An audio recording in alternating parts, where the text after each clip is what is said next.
ఈ రిప్లైతో ఈ రెస్పాన్స్ తోటి తెలంగాణ గట్టు మీద విద్యుత్ అంశం సరికొత్త టర్న్ తీసుకుంది. బీఆర్ఎస్ జమానాలో విద్యుత్ ఒప్పందాలపై రేవంత్ సర్కారు విచారణ కమిషన్ వేసి సంచలనం రేపితే మాజీ ముఖ్యమంత్రి కేసీఆర్ తన వివరణతో మరో సంచలనానికి తెరలేపారు. అటు రేవంత్ సర్కార్ను ఇటు విచారణ కమిషన్ తీరును ఆయన తీవ్రంగా తప్పుబట్టారు.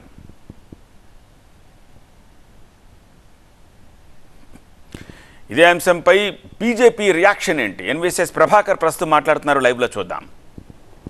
ఆనాడు బలమైనటువంటి ఆధారాలతో ఈ ఒప్పందాలని తప్పుపట్టినటువంటి రేవంత్ రెడ్డి గారిని, ఉత్తమ్ కుమార్ రెడ్డి గారిని, అదే రకంగా జానారెడ్డి గారిని కూడా ఈ కమిషన్ పిలవాలని చెప్పని భారతీయ జనతా పార్టీ పక్షాన నేను డిమాండ్ చేస్తా ఉన్నా.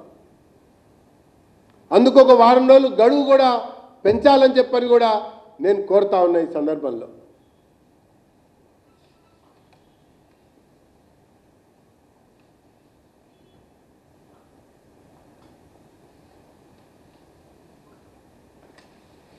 కాళేశ్వరంలో కూడా అంతే విచారణ జరుగుతూ ఉంది.